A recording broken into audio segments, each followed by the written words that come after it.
nous faisons la continuité de ce qui a été l'enseignement que nous avons introduit depuis hier sur les 4 contenus de la Bible. Et hier, nous avons commencé avec le contenu historique. C'est-à-dire, dans la Bible, avant de lire la Bible, vous devez connaître ou savoir c'est quoi les 4 contenus. Et nous avons introduit avec le contenu. Donc, le premier contenu de la Bible s'appelle le contenu historique. C'est-à-dire, le deuxième contenu s'appelle l'instruction. C'est de Timothée chapitre 3, verset 16.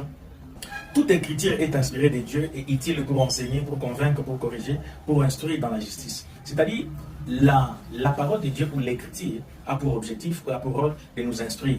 C'est-à-dire, l'instruction, c'est ce qui donne la garantie à la connaissance d'un être humain. C'est-à-dire, si nous avons des enfants, et si nous éduquons ces enfants-là, si nos enfants partent à l'école, c'est-à-dire nous souhaitons que ces enfants-là vivent une vie bien instruite, c'est-à-dire qu'ils soient des exemplaires dans la société, que ces enfants-là nous représentent, que ces enfants-là ne soient pas comme des nuls. C'est pourquoi l'instruction est très importante. Aussi, dans la parole de Dieu, dans la Bible, Dieu a établi des instructions afin que nous marchions réellement sur la parole de Dieu. Mais aujourd'hui, vous allez voir quelqu'un qui s'appelle le chrétien, quelqu'un qui se dit chrétien, mais quand vous voyez son comportement, quand vous voyez la manière dont il se comporte, tu ne vois pas la chrétienté en lui. Or, la chrétienté, c'est une affaire de guerre, d'esprit, mais vous devez être exemplaire et vous devez être un modèle, afin que lorsque quelqu'un verra réellement que tu as Christ, et la vie change. C'est pourquoi je vous invite tous à accepter que l'instruction est très importante et avoir aussi le temps d'accepter ce qu'est la parole de Dieu. Si vous êtes à l'église et qu'on prêche sur un comportement qui n'est pas digne, qui ne fait pas